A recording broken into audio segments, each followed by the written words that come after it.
Picture this. It's a beautiful Saturday afternoon in suburban Atlanta, and Dr. Amara Johnson, a successful neurosurgeon who's worked double shifts for 3 straight weeks, finally has a moment to herself. She's sitting by her own pool, the pool she saved for years to build in the backyard of the house she bought with her own hard-earned money, when suddenly, her peaceful afternoon turns into a nightmare that exposes the ugly truth about racial profiling in America. What happens next will shock you, but more importantly, it will show you exactly how one brilliant woman used her knowledge of the law to turn the tables on a corrupt system that thought they could intimidate her. But before we dive into this incredible story of justice and resilience, make sure you hit that subscribe button and ring the notification bell, because Axiom USA brings you the most powerful true stories that mainstream media won't tell you. Stories that matter. Stories that change lives and stories that expose the truth. And trust me, you're going to want to share this one with everyone you know, because what Dr. Johnson does at the end of this encounter will leave you cheering and restore your faith in the power of standing up for what's right. Now, Dr. Amara Johnson wasn't just any ordinary woman relaxing by her pool that day. She was a Harvard-educated neurosurgeon, a former law student who switched to medicine, and someone who had faced discrimination her entire life but had always fought back with intelligence, grace, and an unshakable knowledge of her rights. She had no idea that this quiet Saturday would become the day she'd go viral, the day she'd expose a pattern of harassment that had been happening in her neighborhood for months, and the day she'd prove that sometimes the system underestimates exactly who they're dealing with. The officers who showed up at her door thought they were responding to a suspicious person call, but they had no idea they were about to encounter someone who not only knew every civil rights law in the book, but also had the courage and documentation to expose their department's racist practices to the world.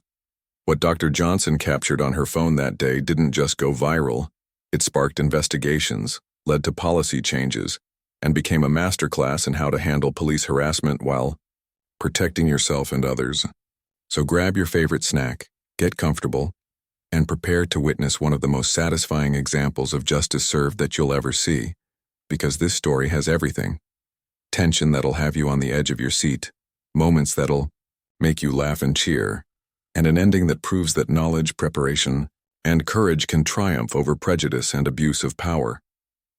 Dr. Amara Johnson was enjoying her first day off in weeks, lounging by her pristine backyard pool in her upscale Atlanta suburb, when she noticed 2 police cruisers slowly driving past her house for the 3rd time in 20 minutes, and she immediately knew something was about to go very wrong, because in her 2 years of living in this predominantly white neighborhood, she'd learned to recognize the signs of trouble brewing. She was wearing her favorite purple swimsuit, sipping lemonade from her favorite mug, and reading a medical journal when the doorbell rang with an aggressive urgency that made her stomach drop.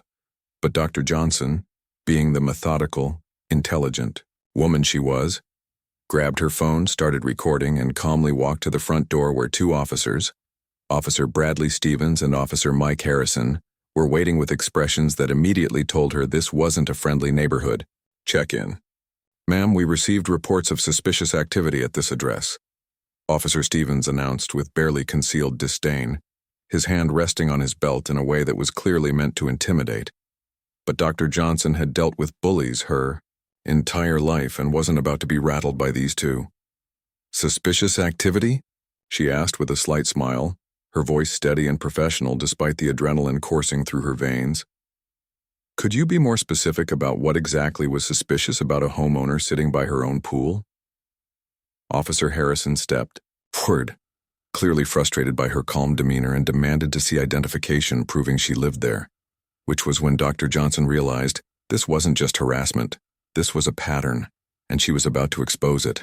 Officers, before I show you anything, I'd like to know the name of the person who called in this complaint and the exact nature of what they reported, she said, still recording, and the way both officers immediately became uncomfortable told her everything she needed to know about the legitimacy of this call.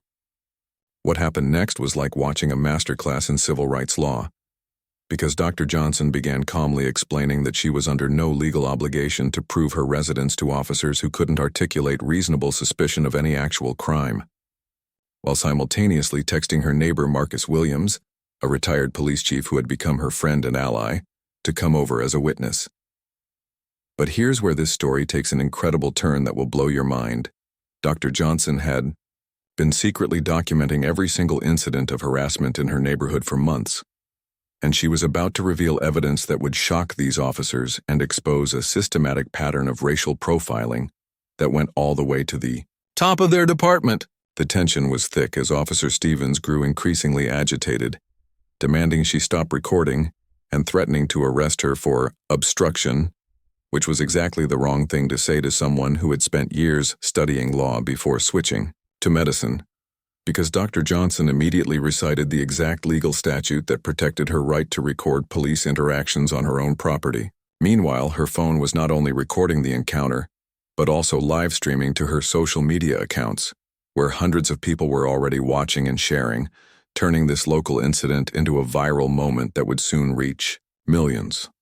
Officer Harrison, perhaps sensing that this situation was spiraling out of their control, tried a different approach, attempting to be friendly and asking Dr. Johnson to just cooperate so they could all move on with their day. But she wasn't falling for the good cop routine because she knew that compliance in these situations often led to escalation rather than resolution. "Gentlemen," she said with the kind of calm authority that comes from years of making life or death decisions in operating rooms, "I've lived in this house for 2 years. I'm a neurosurgeon at Atlanta Memorial Hospital, and I have every legal right to sit by my own pool without being harassed by police officers who can't even explain what law they think I've broken." Just then, Marcus Williams came walking across the lawn, still wearing his weekend gardening clothes but carrying himself with the unmistakable bearing of someone who had worn a badge for 30 years. And the moment Officers Stevens and Harrison saw him, their entire demeanor changed because they recognized him as their former superior. "Marcus," Dr. Johnson called out warmly. "Perfect timing. These officers are responding to reports of suspicious activity involving me sitting by my own pool, and I was hoping you could help clarify the legal standards for reasonable suspicion in situations like this." Marcus looked from Dr. Johnson to the two officers, and his expression went from confusion to disappointment to barely controlled anger as he realized exactly what was happening, because he had trained both of these men and knew they were better than this, or at least he had hoped they were. "Stevens, Harrison," he said in a voice that carried decades of command authority, "what specific articulable facts led you to believe that Dr. Johnson was engaged in criminal activity?" The silence that followed was deafening, because both officers knew they couldn't admit that the only suspicious thing about Dr. Johnson was that she was a black woman living in a nice house, and they certainly couldn't explain why they had driven past her house multiple times before someone supposedly called in a complaint. What Dr. Johnson revealed next didn't just embarrass these officers, it exposed a conspiracy of harassment that had been targeting successful black families throughout the entire neighborhood, and the evidence she had been collecting was about to bring down more than just these two cops. Dr. Johnson pulled out a thick folder from her bag. Yes, she had brought documentation to a pool day because she was always prepared, and began showing Marcus a detailed log of every time police had been called on black residents in their neighborhood over the past 6 months. "Marcus, look at this pattern," she said, spreading out papers that showed dates, times, responding officers, and outcomes of each incident. Every single call was made by the same 3 residents. Every single call involved successful black families, and in every single case, no crime was actually committed. Officer Stevens tried to interrupt, claiming they were just doing their jobs and responding to calls. But Dr. Johnson cut him off with a laugh that was equal parts amused and disgusted. "Your job is to protect and serve, not to harass citizens, based on anonymous complaints from racist neighbors who can't handle diversity in their precious suburb." Marcus examined the documentation with the thoroughness of someone who had spent decades investigating cases, and what he found made him shake his head in shame, because the pattern was undeniable. These weren't random calls. This was coordinated.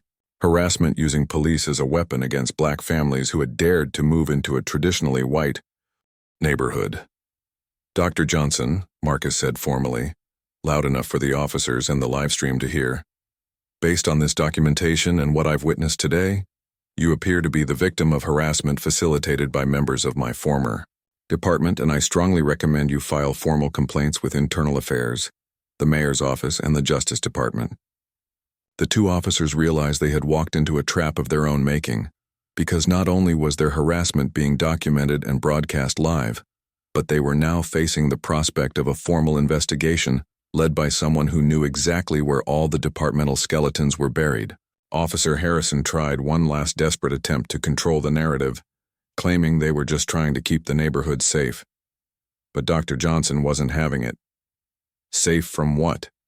Safe from black people who work hard, pay taxes, and contribute to the community? Because that's what this is really about, isn't it?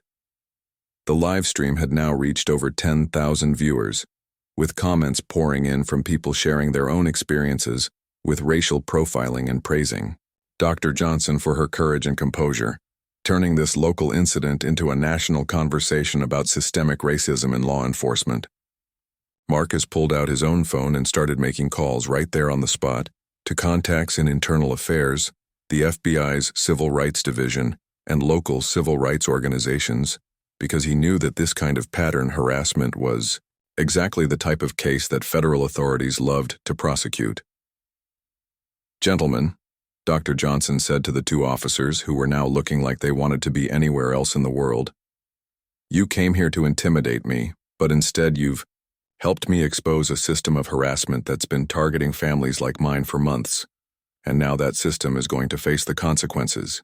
Officer Stevens made one final mistake by threatening Dr. Johnson with arrest if she didn't calm down, which prompted Marcus to step between them and inform his former subordinates that any attempt to arrest Dr. Johnson would result in federal civil rights charges that would end their careers and potentially land them in prison. The beauty of Dr. Johnson's approach was that she had turned their attempt at intimidation into a teaching moment, calmly explaining to her live stream audience exactly what their rights were in similar situations, how to document harassment, and why it was so important to know the law and stand up to abuse of power. As the officers finally realized they had no choice but to leave, empty-handed and thoroughly embarrassed, Dr. Johnson called out to them with a smile, "Officers, thank you for helping me demonstrate the importance of knowing your rights and standing up to harassment. You've been more helpful than you'll ever know." But the story doesn't end there, because what happened in the weeks following this encounter will restore your faith in justice and show you exactly how one woman's courage to stand up can create change that protects entire communities. Within 48 hours, Dr. Johnson's video had been viewed over 2 million times, shared by celebrities, civil rights leaders, and ordinary citizens who were inspired by her grace under pressure and her methodical approach to exposing injustice. The 3 residents who had been making false police reports were identified through public records requests and faced both criminal charges for filing false reports and civil lawsuits from the families they had targeted, proving that actions have consequences even for those who think they can hide behind anonymous complaints.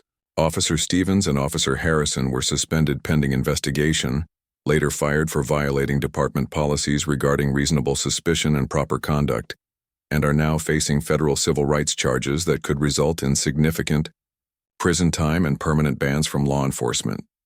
Marcus Williams came out of retirement to head a new community policing initiative designed to rebuild trust between law enforcement and communities of color, using Dr. Johnson's documentation as a template for identifying and preventing systematic harassment. Most importantly, Dr. Johnson's courage inspired dozens of other families to come forward with their own experiences of harassment, leading to a comprehensive federal investigation that resulted in court-ordered reforms of the entire police department and the implementation of new training programs focused on unconscious bias and constitutional rights. The Neighborhood Association, faced with undeniable evidence of the harassment campaign and threatened with massive lawsuits, publicly apologized and implemented new policies designed to welcome diversity and prevent future discrimination, though Dr. Johnson noted with characteristic wit that some apologies are more about avoiding legal consequences than genuine remorse.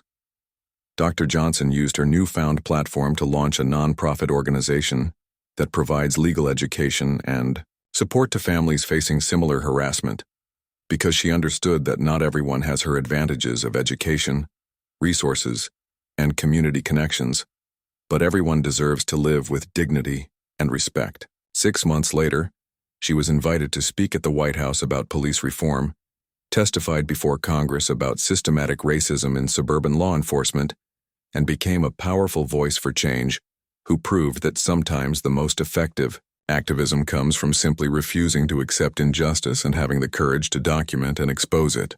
And the most beautiful part of this entire story is that Dr. Johnson still lives in the same house, still enjoys her pool on weekend afternoons, and now does so in a neighborhood where every family, regardless of race, can feel safe and welcome. Because sometimes it takes just one person with courage and knowledge to change an entire system. And that's the power each of us has when we refuse to stay silent in the face of injustice.